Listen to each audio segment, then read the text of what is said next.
what she does remember is cold and wet, and then waking up on the shores of an unknown land.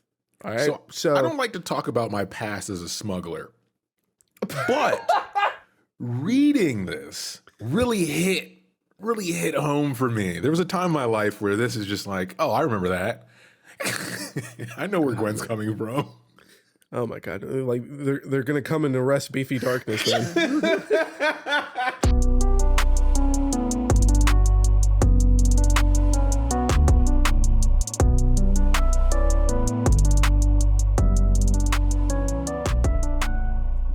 Welcome to Casuals of Runeterra, episode 97. I'm your host, Ryan, here with the other host, Hitch.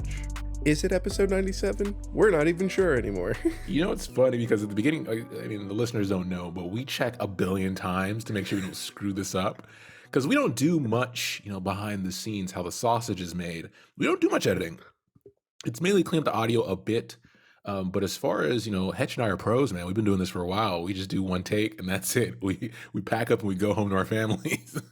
Yeah, that's right. And, with us being such professionals, Riot, if you need anybody as far as doing some voice work, we got you. Like, 2 takes tops, and then we'll all go our separate ways, baby. But until we get that Riot paycheck, we're going to keep doing housekeeping. Up top, you can listen to us everywhere.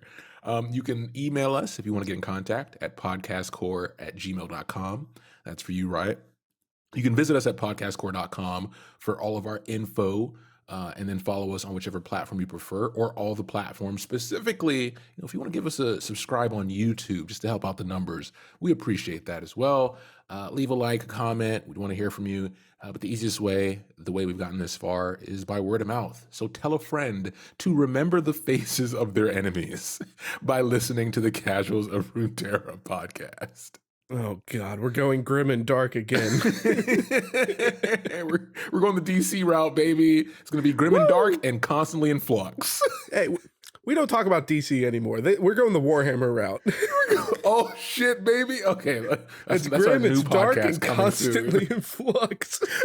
And we got Henry Cavill now. Oh, we hope for good things. But today, we're talking about someone we've hinted to before, and I say we. If you've been following our Rune Nation book club, I've kind of touched on this character in that a bit. If you want to know more about it, go listen to those. They're fun. It's just me and you kind of hanging out. But Hetch already knows what I'm talking about. Yes, Gwen. sir. We're talking about Gwen, who is a character that, we're going to be honest, as far as story so far, it's kind of mid because she's more of a piece of a puzzle. And not a big piece at all. Yeah, she's not a corner piece. And not only is she not a corner piece, she's one of the pieces that has like a very obvious point of the puzzle. So it's like you grab that piece and it's like, yeah, it's in the middle, but with the little bit of picture that I see on it, I know exactly where it goes, and you just kind of set it in its spot, and you might be like 1 inch off, and that's it. But she is a piece of the puzzle. Like we need her for the full picture. Yeah, and we're just going to hop into it and probably make some pace on this one. So we're going to start with our spell like we always do, and we start with Strike Up the Band. I love this card.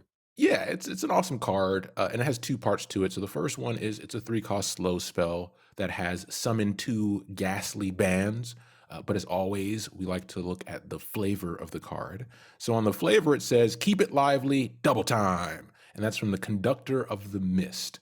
And what this card creates is the Ghastly Band, which is a 1-cost 2/1 with Hallowed, which Hallowed is her keyword in this game. And I'm going to let Hetch explain Hallowed real quick because I will just mess it up like I always do when I say, hey, Hetch, what does Hallowed do again?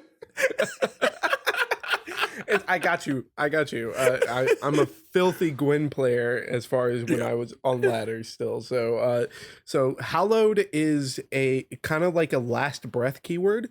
And what Hallowed does is for every unit that with Hallowed that has died this game, your first attacker gets plus X plus 0. So if you have had 3 Hallowed units die, the unit attacking, if it's a solo attacker, it will get it, or your attacking unit in the leftmost position will get plus 3 plus 0. And Yeah. for every tick of Hallowed, that number will go up. So it is a big old attack boost the Yes. longer the game goes on. And I love the Ghastly Band thing because obviously, though it is an aggressive kind of thing, since it only is buffing attack, Ghastly Band gives you or the Strike Up the Band gives you the means as far as surviving into a later round because it gives you Yeah. 2 blockers, and those 2 blockers play into your win condition too. So this card is in my opinion, it's a must-have. But I am also bad in gold, so who cares about my opinion? Take us to the next card before I embarrass myself further. Well, this card also has some flavor text on it as well. And to Hedge's point, this card also has ephemeral, which means it kills itself after it attacks, right? Yeah. Or takes damage. Yes. So Thank you. yeah, that's a part of the whole kind of flavor of how she works. But it has the flavor text on itself that says their repertoire was impressive from, I don't even know, is that minuets and Yeah, waltzes minuets. to ballads and folk songs. But truth be told, the party's guests were dying for something new. I the flavor text on this card doesn't even fit Gwen. Like, this sounds like a fucking Vladimir quote. Yeah, this whole scene. I'm happy you mentioned Vlad. See, this we're on the same wavelength. Same. We should do a show together. We should we should definitely do a show together. But it's to give you guys some perspective, similar to like when we talked about Evelyn and her cards and how they all kind of, if you look at the art, there's a crossover there. You look at Ari's art, there's like a whole scene being played out. And even if you look at Kais's art, right? Listen to all those episodes; they're good episodes. But in this one, we have like this ballroom party going on, but it's obvious that everything in it is like a specter of sorts.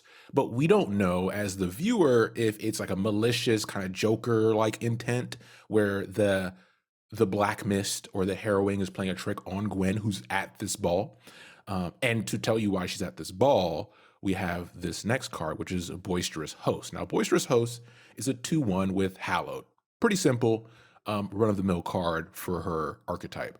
But it has the quote here that says, "We cordially invite," those are in caps, "you to the party of a lifetime at the midnight revel. Join us in celebration at Porcelain Ment's for drinks, dance, and delight. Celebrations to end promptly at the 13th hour." Ooh. And this is from an invitation that's written in elegant cursive, most likely sent to Gwen. So what we don't know, and then Hesh, I'm going to ask you for your opinion on this, obviously, is this like a separate story happening, a little small story within Legends of Runeterra playing out where Gwen's going to this ball that she's invited to unsuspectingly, that it's actually the Harrowing playing a trick? Because as we'll talk about in stories, she has a certain relationship with the Harrowing that there's a back and forth. I mean, I definitely want to believe that this is a separate story happening in Runeterra, because if it is a separate story happening in Runeterra, then that means that it opens the door for a kind of side quest, maybe like a Halloween event when the MMO comes out. So I that's what I want to believe. But once we get into Gwen's story, like, it also makes sense that this is something that is in Gwen's head and more of her imagination, which will make sense when we get to the story. I don't want to spoil it yet. So it to me, I can't confidently say that it's a separate story happening yet, but I definitely want it to be. We'll I take us want it into to it. be very badly. Stop leading us on. The foreplay is done. Give it to Yeah. us, Daddy. Yeah. Alexa, play "Don't Bore Us, Get to the Chorus" by Emery.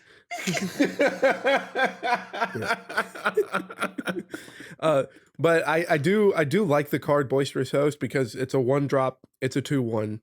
You could really just full stop right there, but the fact that it has Hollowed and it's playing into your win condition is great. So good card, love it. and I'm very excited to jump into the story so that I can talk about Gwen's card because Gwen's card is crazy, dude. Yeah. I love Gwen. Yeah. Let's um, talk. Do it. Let's do it. The all champion. right, let's do it. Let's do it. Let's just hop into it. Okay, so um, a little disappointing. Just heads up. All right. We I got, love that we built it look, I'm up. excited to talk about the card. And I love the card of Gwen. All right.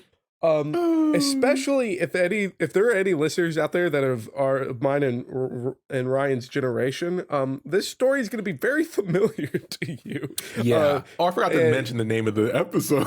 yeah, so let's get into our episode 97, Pinocchio 2, The Revengeance. And if you know the story of Pinocchio, you could probably just tune out now or fast forward to where we talk about the card. But, please don't. We love talking about this stuff, even if the story is like, it's been written before. All right, so Gwen's story is going to start in the kingdom of Camivore. All right, and for our listeners out there who have tuned in before to our Viego episode, the kingdom of Camivore is going to sound a little bit familiar, and you're going to know that the timeline is pretty far before where we're at in the Runeterra card game. So in Camivore, we've talked about the kingdom that is ruled by Viego, and we've talked about all of like the royal party and the generals in the army, but we haven't really talked about the civilians. And we're going to talk about a lonely seamstress by the name of Geppetto. Um, and, and that's gonna be a joke out there for anyone who knows the story of Pinocchio.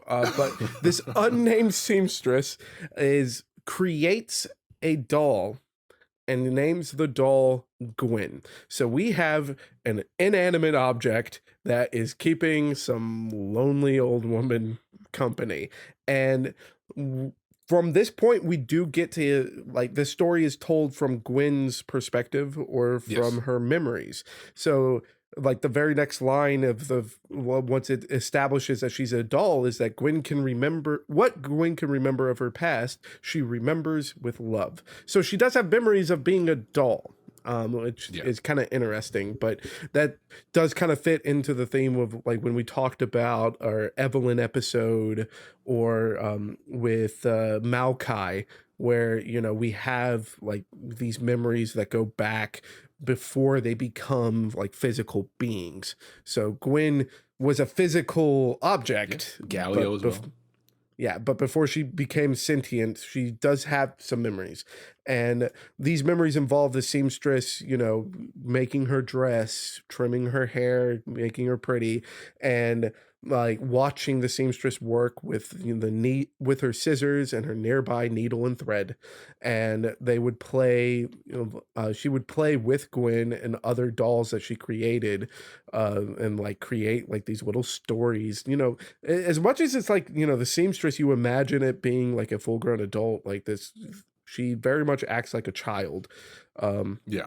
here. So it very well could be a child, like the kids have been known to Yeah, be very creative and talented. For my book club buddies, we talk about when you look at the lowborn, quote unquote, in Camivore, a lot of those people are doing jobs from a young age, right? When you go back far enough in those type of societies, you have like a person that's probably 13 that could be a seamstress at that age because they come up in a house of seamstresses. And therefore, because they're lower born, you got to work at a young age so that we can eat and put food on the table. Therefore, you build a skill faster than you would expect, right? Right. Yeah, and I love that you actually pull that comparison, and I do want to say that your book club is fantastic, and I just hate that it points out that I don't know how to read to our viewers. Shh, they don't know about your cameo at some point in the distant future. Oh, spoilers! You're the one that spoiled it. Yeah, so so it could be a child, who knows? But Gwen remembers playing these games with the seamstress, under the table as they create these stories and these battles under with candlelight. And in time, Gwen remembers that the play and the joy disappeared, and she doesn't know why. And what she does remember is cold and wet, and then waking up on the shores of an unknown land. All right. So I don't like to talk about my past as a smuggler, but reading this really hit home for me. There was a time in my life where this is just like, oh, I remember that. I know where Gwen's coming from. Oh my god! Like they're gonna come and arrest Beefy Darkness, man. You just sold yourself downriver. How could you do this? So Gwen doesn't have a lot of like these memories that she can cling on to from like in between this time, but she remembers waking up on a beach. And one thing that is different this time as far as waking up is that she remembers sitting up and checking her legs. She can feel her toes and she can feel her fingers. Hey, hang on a second. She's moving her toes and her fingers of her own will. Yeah. And now she has come to life. She is alive, and like there's magic at work here, but she's not worried about that. She is just breathing in this moment of I'm alive. Yeah. I'm a real boy. I'm a real boy. And the adventure starts immediately. Yeah, the adventure starts immediately, and this is where she gets eaten by a whale. That's a joke. That's a joke. All right. So it is on this beach that Gwen becomes a sentient human essentially, and she is just breathing in everything. She's the sensation of the wind in her hair hitting her back, the sand between her toes, and she's just so ecstatic that she's actually alive, and she starts skipping and frolicking down the beach, and it's doing the skipping and frolicking that she's coming across the shipwreck, and a bunch of like driftwood, all this debris hitting the the waves pushing it up to shore, and it's through all this debris and this detritus that has come up on shore that she finds a needle and scissors, and she recognizes the scissors, which helps her recognize the needles. They belong to the seamstress. Yeah. And it is upon grabbing these and holding them, like the first time that she actually gets to feel them, that these memories start coming back to her. Right? Magic, and I wish that we had more details about what memories come back, because we don't get like any details here. So it's like, oh, the memories come back. And what does she remember? She remembers the seamstress in pain, lying on the ground, and the figure of a man, and that man is Viego. Oh, that's it. That's it. I've given you the full flashback. All right. Like, no, we have been vocal that we don't like flashbacks. But if we're gonna have a flashback, you might as well give me some information. It's like there's two things: street urchins and flashbacks. And Riot keeps pushing that fucking button. There's a toxic relationship, and we need to move past this. We need to move past it. And this is like a toxic relationship where they know they're being toxic. Like, this is sociopathic they get off on behavior at this point, because they gave us nothing with this. Yeah. So she has this memory of Viego and her creator basically dead on the ground, and it is in this moment that Gwen realizes that she now has human emotions, because she doesn't register that the joy is a human emotion. Yeah. But of course, you don't recognize how good something feels until something really bad hits. And it's in this pain and the sorrow that, cough, cough, Ari, cough, cough. Cough, cough. With all of these emotions building up, that, it's kind of stirring the magic that's brought her to life even more within herself. And the magic that has brought her to life is mist, specifically hallowed mist, but it is mist. And if you listen to our Viego episode, or any of our Sentinel of Light episodes, mist is kind of a big deal for Viego, Yeah.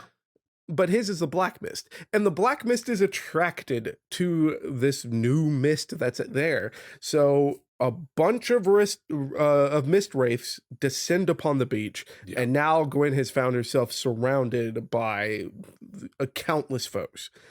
Yeah. Remember And the wraiths in this lore are similar to like the Dementors from Harry Potter, right? Like yes, yeah, they have the, or even if you're Lord of Ring fans, right? They have their versions of wraiths that are attracted to the ring's position, stuff like that. So it's that same kind of behavior to keep in mind. I know it's been a long time of Runation stuff, so kind of getting back into it. There's a lot to go through in our catalog, but pick and choose, and I think you'll get enough to get you to understand what's going on with Gwen. yeah. I like if you want to go back for more information, I would suggest the most are Sentinel of Light episodes Yeah, because that the really goes two-parter.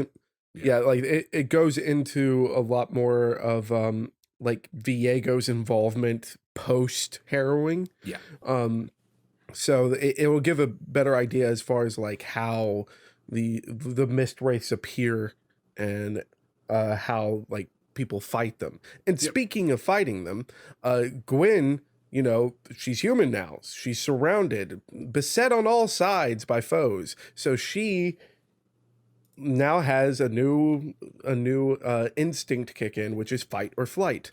And for Gwen, it's on sight. She chooses fight, and she takes up her scissors and her needles, and she starts, kind of impotently, waving them around at the enemies that are upon her.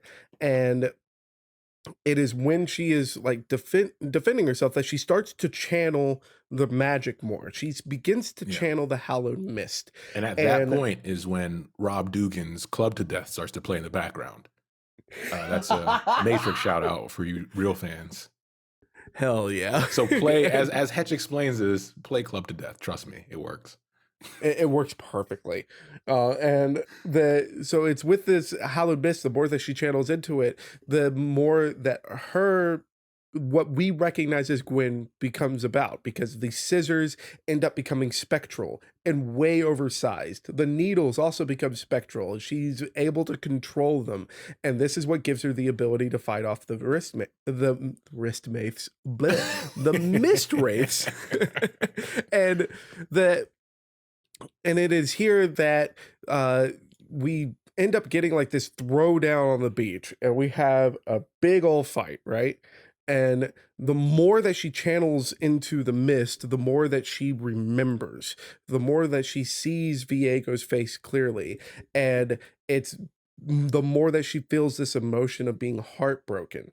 And it is when she is able to lock in on Viego's face and make the connection that the Mist Wraiths and Viego are related, and her being on the shore is somehow related to Viego and whatever happened to the seamstress, the more that her abilities to fight off the black mist ends up coming to light. So now it is, you know, Gwen becomes the person that is here to mend dresses and kick ass, and she's already mended her dress. Uh, so she ends up fighting all of the mist wraiths, clearing the beach, and it is when the beach is cleared that she has like the feeling of joy of being able to of like surviving the fight, Yeah. and like she is like still, experiencing being human for the first time, but it's bittersweet because uh, through this fight she's able to know that Viego is behind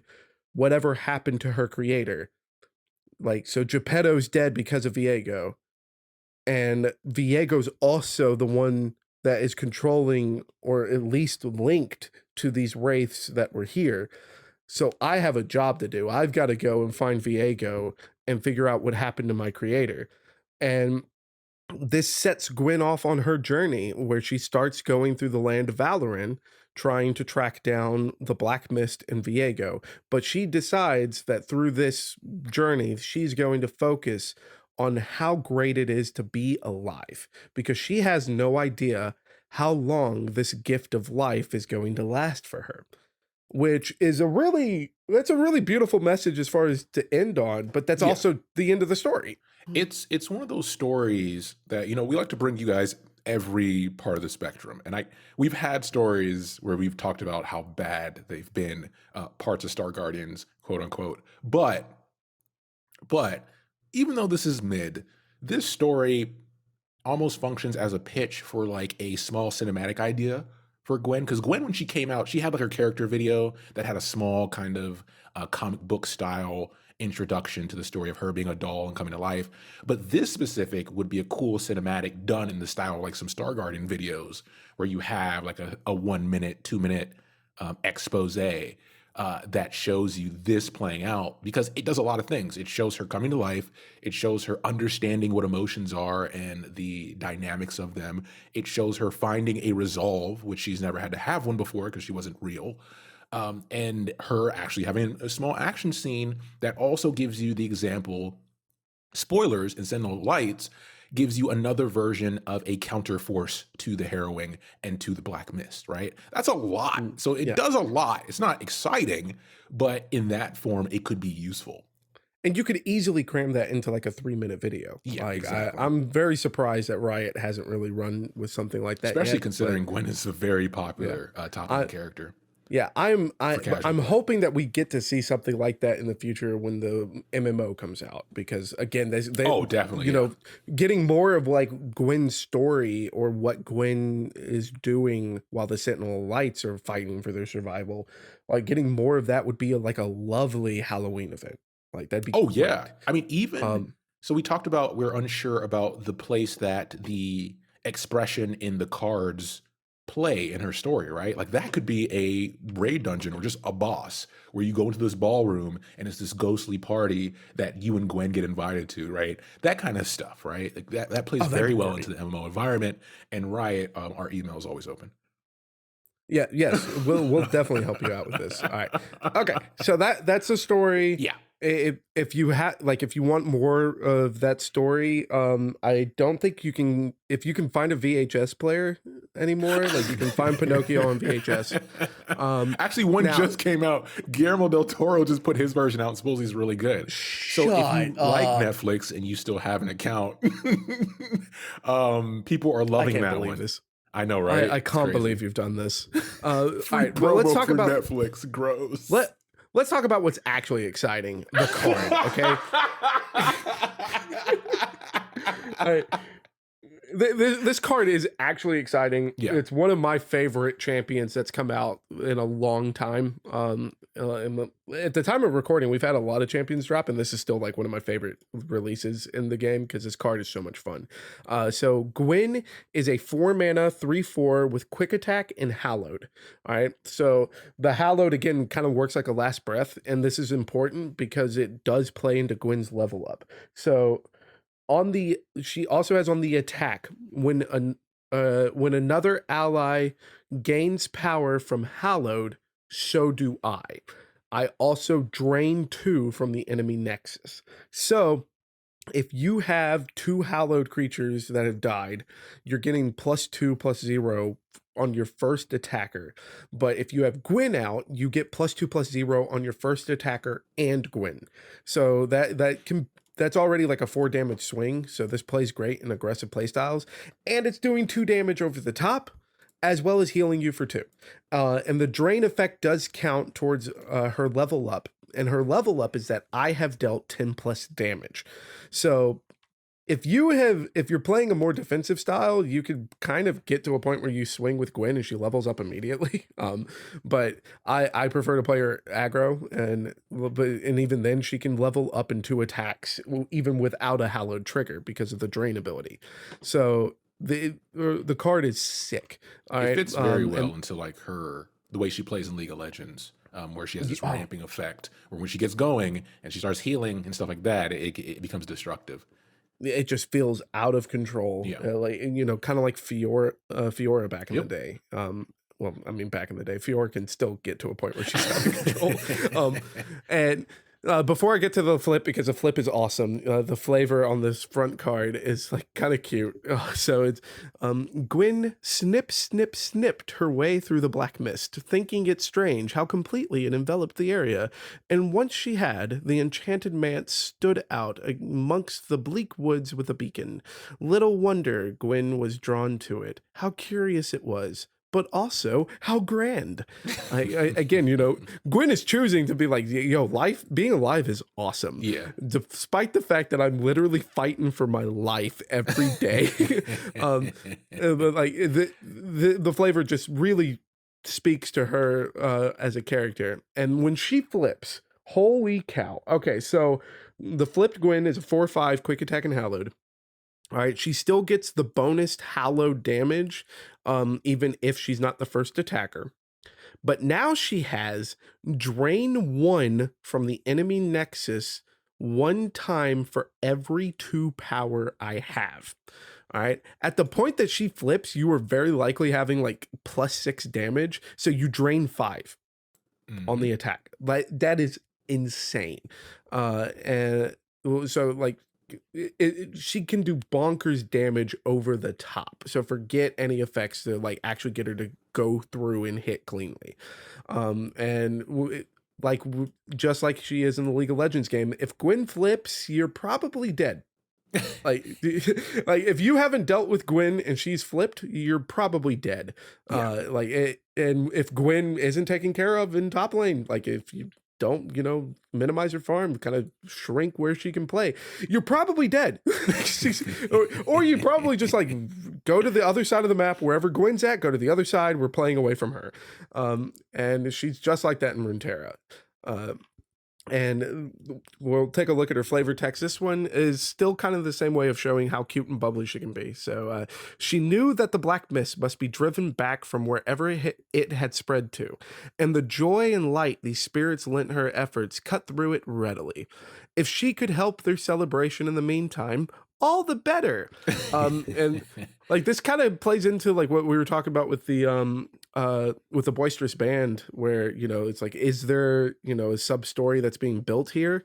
I really want there to be a sub story that's being built here, but like we talked about in her bio, she remembers playing pretend with her creator. She remembers being under a table playing with other dolls, creating these stories and these battles, being a kid, or like a toy of a kid. Yeah. So is this actually a story that's being built, or is it something that's just in Gwen's head? Who knows? But her cutting through You did it again. mist wraiths. I'm so dyslexic with that. Yeah, her cutting through all of the mist wraiths is very real. So yeah, this could be real too. Yeah, and it's cool, and obviously that's where it ends for us here. But we're gonna continue with her story like we always do, with these bios and then a story. She only has one, and additional details in the future book club buddies. We'll talk about that, on those episodes. But we're gonna give you a little bit more soon. But for now, as always, thanks for listening, and we'll be back soon with the next episode. Yeah, take care, everybody.